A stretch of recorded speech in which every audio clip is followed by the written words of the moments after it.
सांगली जिल्ह्यात मोटारसायकल चोरीच्या घटनांवर आळा घालण्यासाठी स्थानिक गुन्हे अन्वेषण शाखेकडून सुरू असलेल्या मोहिमेत पेठगाव परिसरात चोरीच्या 2 मोपेडसह 2 संशयितांना पोलिसांनी ताब्यात घेतलं।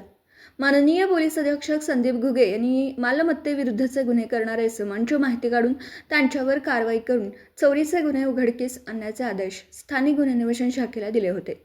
त्या अनुषंगाने पोलीस निरीक्षक संजीव झाडे यांनी सहाय्यक पोलीस निरीक्षक सिकंदर वर्धन, पोलीस उपनिरीक्षक महादेव पवार व त्यांच्या पथकाला मोटारसायकल चोरी करणाऱ्या संशयित इसमांवर कारवाई करण्याच्या सूचना दिल्या।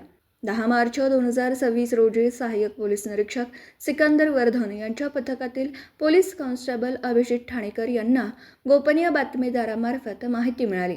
2 इसम चोरीच्या काळ्या व पांढऱ्या रंगाच्या ॲक्सेस मोपेड घेऊन पेठ गावच्या हद्दीत खंडेश्वर मंदिराकडे जाणाऱ्या रस्त्यावरील पाटील मळा येथे येणार आहेत। मिळालेल्या माहितीच्या आधारे पोलिसांनी त्या ठिकाणी सापळा रचून निगराणी ठेवली। त्यावेळी 2 इसम विना नंबर प्लेटच्या मोपेड घेऊन जाताना दिसून आले।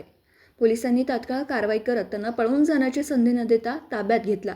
चौकशी दरम्यान त्यांनी आपली नावं हिरालाल हनुमंत भंडारी, वय वर्ष 21, राहणार मड्डी वस्ती, तुळजापूर असे सांगितले।